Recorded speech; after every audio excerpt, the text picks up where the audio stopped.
You need a husband by midnight, and you think I'm the one? I don't think. I know. Daddy, look at the clock. We need to make this official now. Will you do it? The clock on the wall said 11:42 p.m. 18 minutes. Ellie Whitfield stood at the floor-to-ceiling window of her Manhattan penthouse, her reflection staring back at her like a ghost she didn't recognize. Below, the city that worshipped her brand, Whitfield Beauty, pulsed and glittered and carried on without a clue that the woman who owned all of this was about to lose it. All of it. She pressed her forehead against the cool glass. Her grandfather's handwriting looped through her mind again, the way it had for the past 11 months. Married by your 35th birthday, or the controlling interest passes to Marcus. Marcus. Her cousin. The man who'd spent the last decade buying yachts while Ellie had built the company from a tiny Brooklyn studio into a brand sold in 42 countries. Grandpa had loved Marcus at the end. The lawyers said it. Everyone said it. None of that was the point. The point was that the will was ironclad, and Ellie's birthday was tonight. And she had been so busy being brilliant that she had forgotten to be a person with a life. Her phone buzzed. She ignored it. Then it buzzed again. And again. She finally looked. 3 missed calls from her lawyer, 2 from her assistant, 12 text messages, all variations of the same panicked question. Where are you? She was supposed to be at the gala. She was supposed to walk in on the arm of someone, anyone, and smile for the cameras, and let the gossip columnists do their thing, and by midnight be technically, legally, observably married. She had tried. God, she had tried. Last year she'd even gone on dates, real ones. She'd let her assistant set up dinners with investment bankers and startup founders and a divorcee who collected vintage motorcycles. Each one had walked into the restaurant smelling like money and pride, and walked out understanding very quickly that Ellie Whitfield was not looking for a man. She was looking for a solution. And they all felt it. They felt the difference. Tonight, she hadn't even pretended. So she was standing here, alone, watching her empire prepare to slide into her cousin's handshake. Her phone buzzed one more time. She answered it without looking. Where are you, Eleanor? It was her assistant. Marin. Home. You can't be home. There are reporters outside the building. The gala is starting in 15 minutes. The will requires... I know what the will requires, Marin. Silence on the other end. The kind that smells like fear. There's one more option, Marin said finally.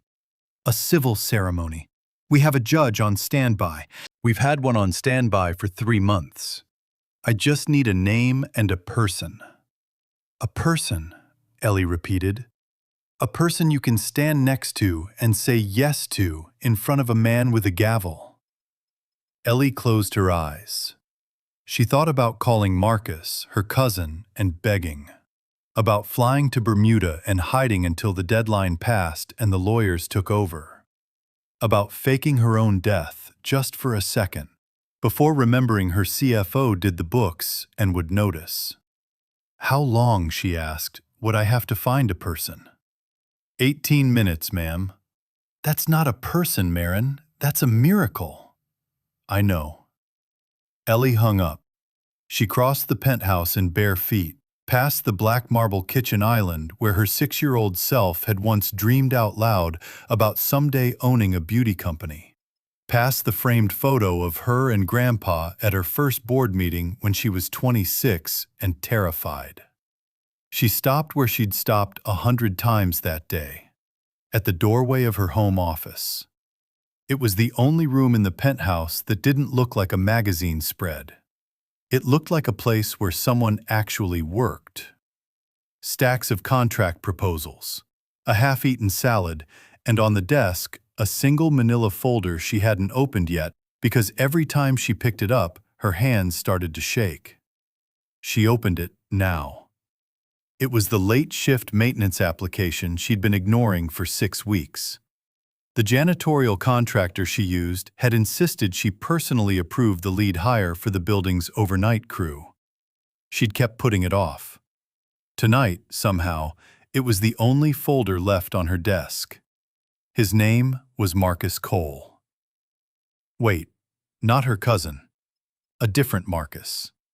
A Marcus Cole who had, according to the resume stapled inside the folder, served 8 years in the United States Marine Corps, raised a daughter named Sophie on his own since she was 3, and now wanted, of all the incredible things, a steady overnight shift so he'd be home in the mornings to make her breakfast and walk her to school. The photo clipped to the corner of the resume showed a man in his mid-30s. Sun-darkened skin, steady eyes, a small scar above his left eyebrow that looked like it had been stitched up in a field somewhere. He wasn't smiling. He wasn't posing either. He looked like someone who'd been through weather. Ellie's thumb traced the edge of the photo without her permission. Sophie. The name made her swallow. She'd had a Sophie once, sort of. Not a daughter, not really. But she'd had a 6-year-old self who'd stood in her grandfather's perfume lab and declared, very seriously, that she was going to take care of beauty one day. She'd had a mentor at her first job who'd reminded her of Sundays. She'd had a life that had contained softnesses she'd traded away, piece by piece, for board seats and travel schedules, and the kind of armor that comes from being underestimated in every room you walk into. She picked up her phone. "Marin," she said, "send Marcus Cole up." "Ma'am, the maintenance candidate? Tonight?" 11 minutes, Marin. Send him up." There was a pause. Then, "Yes, ma'am." Ellie didn't have a plan. She didn't have a strategy. She did something she hadn't done in 11 months. She let the next moment happen. 2 minutes later, the elevator in the private foyer chimed. Ellie heard the doors slide open. She heard footsteps, quiet, careful ones, the kind of footsteps a man learns when he doesn't want to wake a sleeping child. A knock at the door. Soft. She opened it. Marcus Cole stood there in the kind of clothes a man wears to a job interview when the job interview is for an honest job. Pressed dark pants, a plain button-down shirt rolled at the sleeves, boots that had been polished but not recently. He smelled faintly of soap and coffee. He looked at her face, then immediately looked away, then looked back because his mother had taught him that real men look people in the eye. "Ms. Whitfield," he said, "I'm Marcus Cole. I'm sorry for the hour. Your contract supervisor, Mr. Dawson, said tonight was the only window that fit your schedule, and I didn't want to lose. Please, come in." Something in her voice must have surprised him.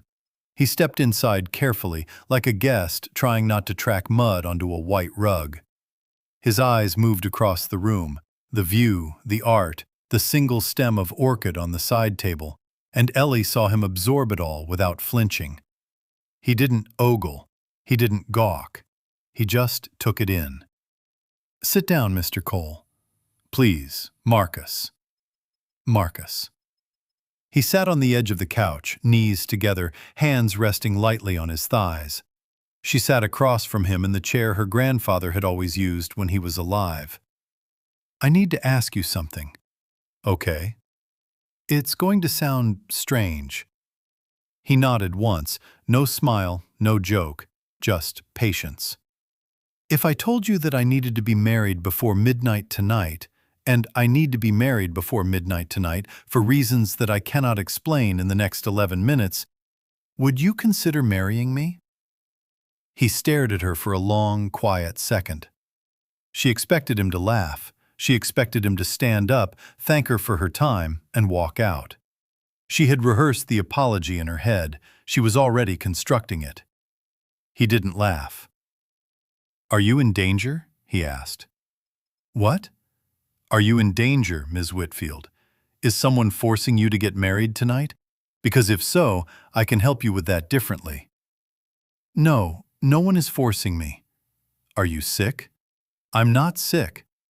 Are you trying to fix something money can fix? She almost laughed. Almost.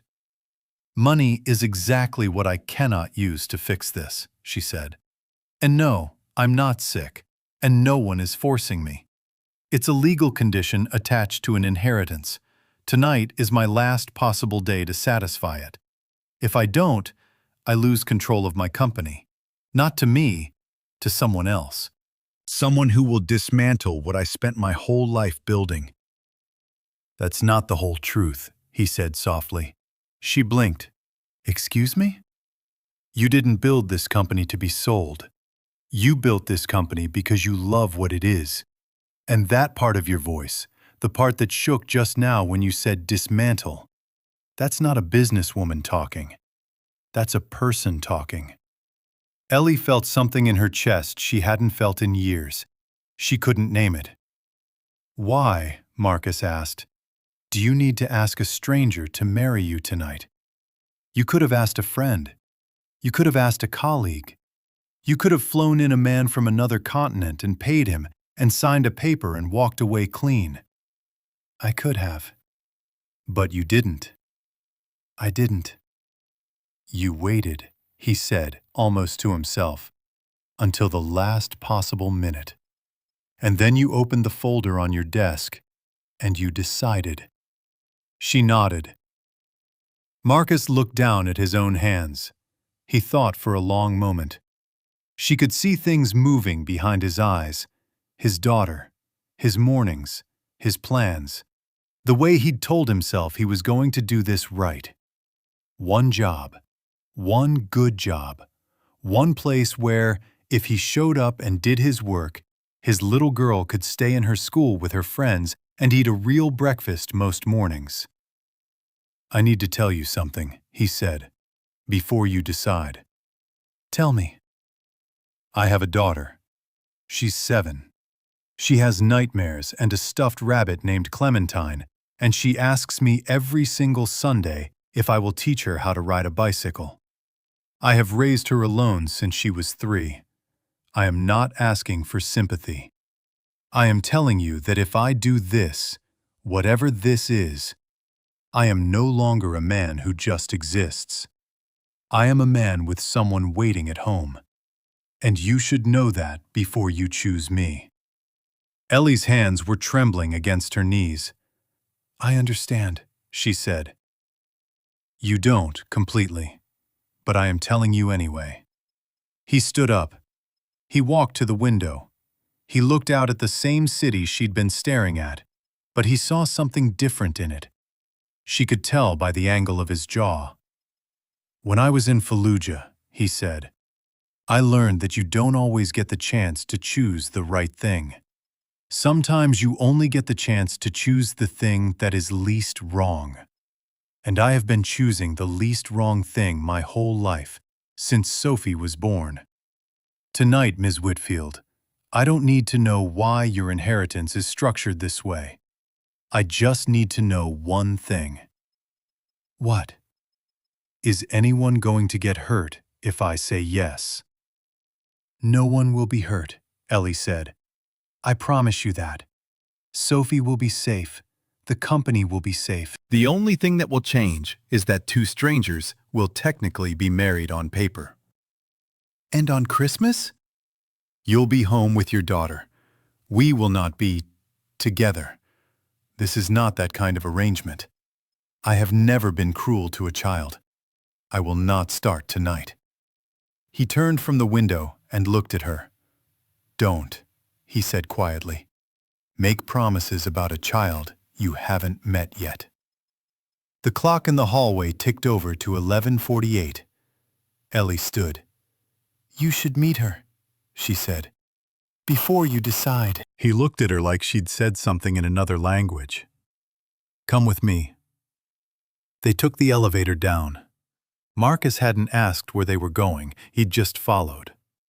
The black town car idled at the curb. The driver raised his eyebrows when he saw Ellie climbing in with a man he didn't recognize, but he said nothing. He asked a single question, destination, and Ellie gave a Brooklyn address. So, Marcus said after a few minutes of quiet. The building owner needs to get married before midnight. The building owner owns a building she needs to get married inside of. Technically, yes. Technically. Technically. He made a small sound in his throat. Not quite a laugh.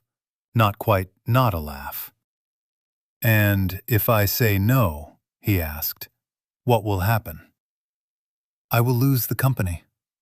Marcus, my cousin, will take over. He will sell it.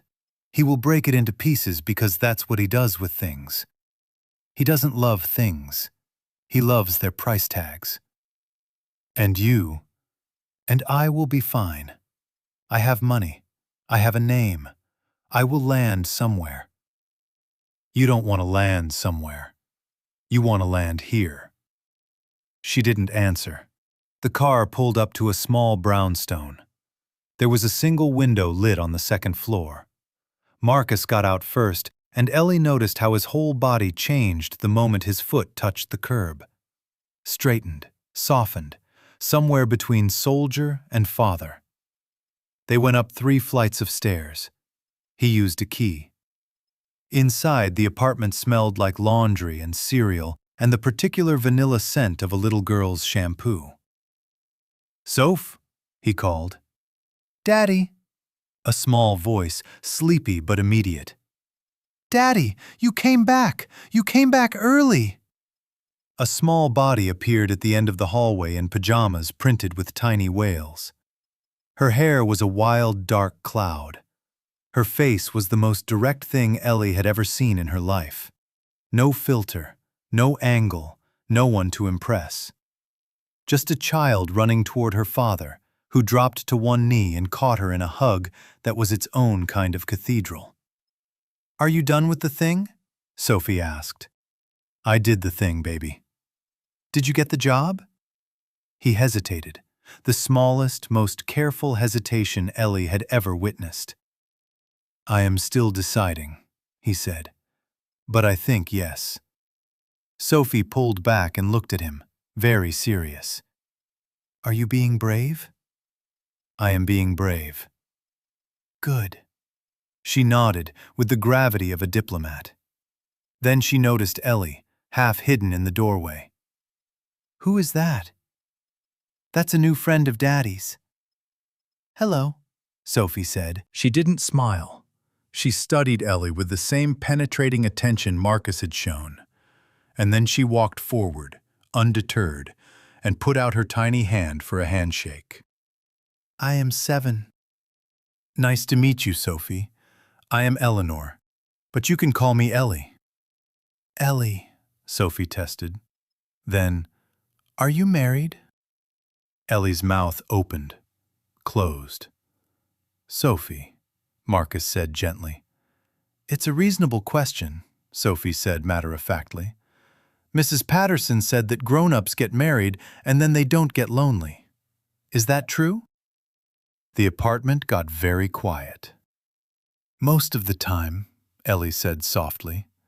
"Yes, that is true." "Then you shouldn't be lonely," Sophie said. "Where is your person?" Marcus caught Ellie's eye over the top of his daughter's head. Something crossed his face that he didn't try to hide, and Ellie, despite the clock, despite the will, despite the world waiting outside, didn't try to look away from it either. "I don't have one yet," Ellie said. "You can borrow my daddy, only if you want. He makes really good toast." Ellie pressed her hand to her mouth. "Sophie," Marcus whispered, "we don't tell other people about the toast. It's very good toast. I know it is, but not everyone needs to know." The clock on Marcus's kitchen wall read 11:54, 6 minutes.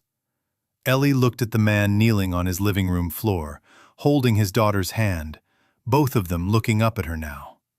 2 strangers and a question. "Mr. Cole," she said, "I am going to do something I have never done before. I am going to ask a question and let the answer be whatever it is. Okay?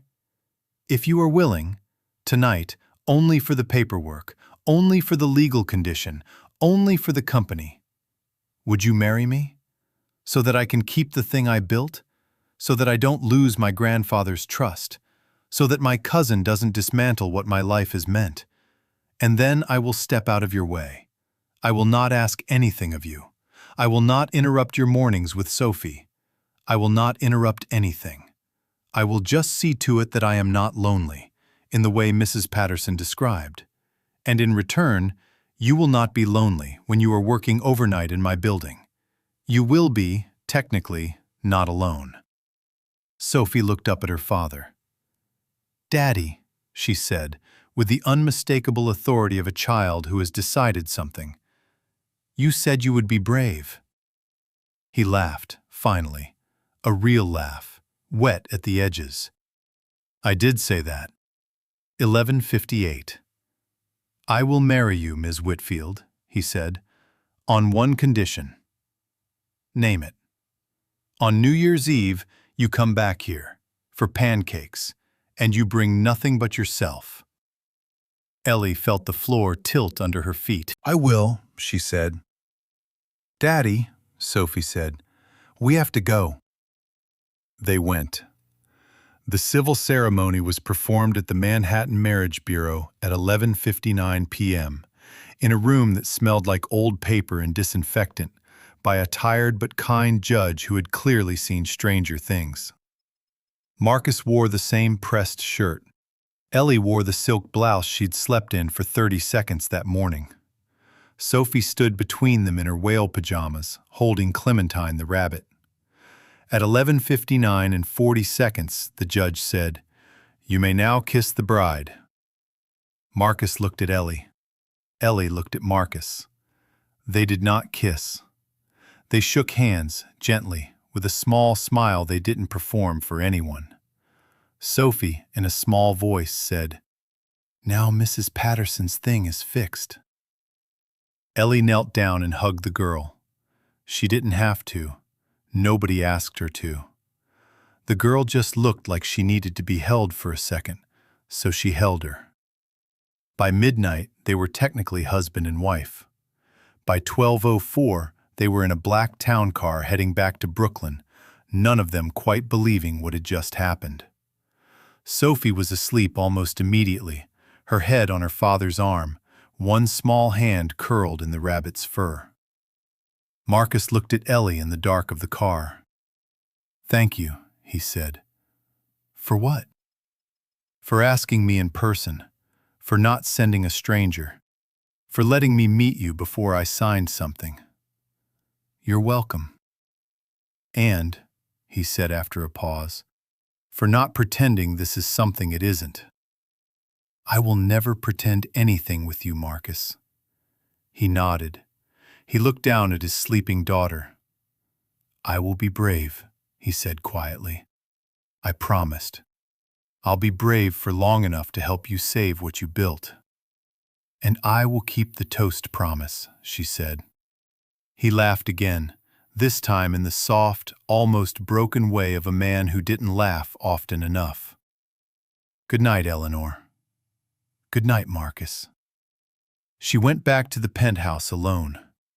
At 12:14 a.m., she sent Marin a single text. Done. In the morning, the will was probated. The lawyers confirmed. The board called a meeting for noon.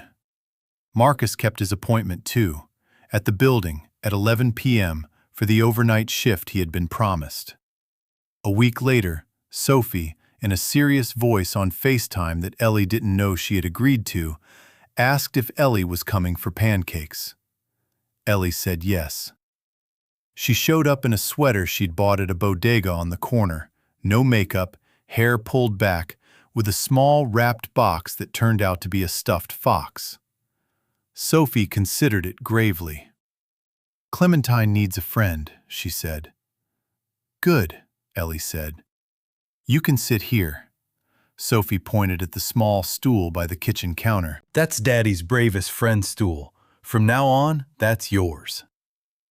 Marcus stood in the doorway watching, and Ellie caught his eye, and neither of them quite knew what to do with the strange and tender and terrifying thing that had just been born between them. But neither of them walked away from it. "What's next?" Sophie asked, sitting down with her fork. Ellie looked at her. "Pancakes," she said. "Just pancakes for today." "Okay," Sophie nodded, satisfied. "Just pancakes." And on the smallest kitchen stool in Brooklyn, in a sweater with no designer label, in the middle of an ordinary morning that smelled like butter and syrup and a new chapter she hadn't earned yet, Ellie Whitfield, for the first time in 15 years, took a bite and let herself be seen. It wasn't a fairy tale. It wasn't an ending. It was the moment right before the rest of her life, the part she'd been so busy protecting she'd forgotten to live. She still didn't know exactly how it would go, but for the first time, she didn't mind not knowing. If this had happened to you, if the only person who could save everything you'd ever built was a stranger with a daughter who makes him brave, would you have said yes?